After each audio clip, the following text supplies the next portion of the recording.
ក្នុងដំណើរជីវិតដ៏វែងឆ្ងាយរបស់មនុស្សយើងម្នាក់ៗហើយយើងជួបរឿងច្រើនមែនទែនបើសម្រាប់ខ្ញុំវិញខ្ញុំជួបរឿងច្រើនមែនទែនគាត់ថាខ្ញុំអត់ដែលលើកយកមកនិយាយតាក់ទងដល់អ្វីដែលខ្ញុំបានជួបតែបើសិនជាមានឱកាសខ្ញុំនឹងចាប់ផ្ដើមព្យាយាម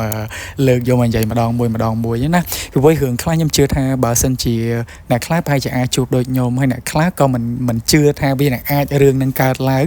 ហើយអ្នកខ្លះទៀតប្រាប់ហើយក៏អត់ជឿដែរហើយអ្នកខ្លះទៀតអាចនឹងជួបរឿងលើសអ្វីដែលខ្ញុំបានជួបទៀតអញ្ចឹងដំណើរជីវិតរបស់មនុស្សយើងគឺមនុស្សមួយផែនដីនេះគឺមានភាពចម្លែកផ្សេងគ្នាអត្តចរិតពីកំណើតផ្សេងគ្នា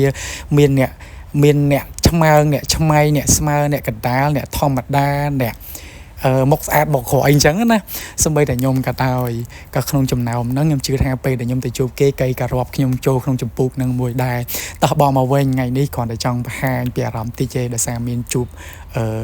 រឿងដែលចង់និយាយតែខ្ជិលនិយាយដោយសារខ្លាចវែងពេកវីដេអូអញ្ចឹងមកមើលទាំងអស់គ្នាជាមួយនឹងផ្កាកដាស់ដែលទៅបញ្ចូលនេះគឺជាប្រភេទផ្កាកដាស់ប៊ុនសៃប្រភេទខ្នាត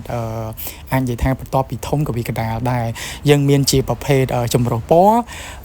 ជាមួយនឹងប្រភេទមួយពណ៌សុទ្ធតែសម្រាប់ចម្រុះពណ៌នេះគឺវាមានពណ៌ចម្រុះផ្ការាងតូចណាអញ្ចឹងអានេះគឺស្អាតមែនតើដោយសារវាផ្កាវារាងម៉ត់តូចហើយមួយទៀតវាជាប្រភេទផ្កាតែមួយពណ៌ប៉ុន្តែវារាងផ្កាធំ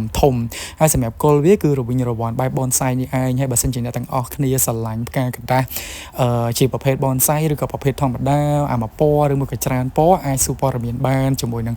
សួននគររាជហើយយើងក៏មានសេវាកម្មផ្សេងតាក់ទងជាមួយនឹងការថែទាំរុក្ខជាតិក៏ដូចជាការដាំសួនការរៀបចំជា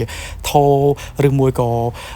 ការពិភាក្សាអីផ្សេងហ្នឹងអ្នកទាំងអស់គ្នាអាចពិភាក្សាបានជាមួយនឹងសួននគររាជឬមួយក៏លេខ Telegram ដែលបានដាក់ខាងលើអរគុណសម្រាប់ការទស្សនាវីដេអូ